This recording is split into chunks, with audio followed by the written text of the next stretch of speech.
Dadajon, shuncha ishingizni yig'ishtirib, men uchun bazmga borishingizga ishonmagandim, to'g'risi. Qachon iltimosingni bajarmaganman?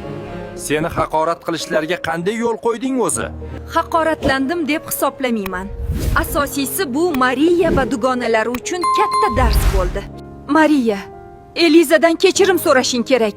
Unga nisbatan adolatsizlik qilding. Qo'rqaman, oyi. Meni ustimdan kulib hayda borsa-chi, sharmanda bo'laman-ku. Elizani yaxshi bilaman. U sira sen aytgan ishni qilishga ishonmayman. U hammasini tushunadi. Lapashang, bitta ishni eplab bajara olmading. Qancha soqqadan quruq qolganingni bilasanmi? Menda ayb yo'q. U sizni suhbatingizni eshitib qolgan ko'rinadi. Endi uni qaytara olmaymiz. Qaytarmaymiz ham. O'z xohishi bilan ko'nmadimi? Endi majburlaymiz. James, seni qora kunlar kutmoqda. Mariya qilgan ishidan qattiq pushaymon. Eliza, meni kechir.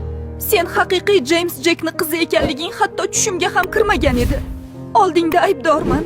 Qo'ysangchi, allaqachon unutib borganman. Kel, yaxshisi opa-singildek qadrdon o'rtoq bo'lib qolamiz. Ichimdagini aytding, qizim. Anchadan buyon bir masalani ayta olmayotgandim. Marta, menga turmushga chiqing. Elizaga ham onasidek bo'lib qolgansiz. Yo'q demang. Nimalar deyapsiz? Men sizni tengiz emasman. Bunday bo'lishi mumkin emas. Marta xonim, siz eng mehribon va samimiy ayolsiz. Sizni juda ham hurmat qilaman. Agar menga ona bo'lsangiz jon deyman, iltimos rozi bo'ling.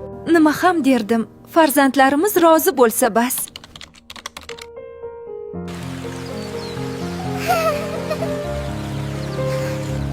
Lili qizim, ehtiyot bo'l, yiqilib tushasan.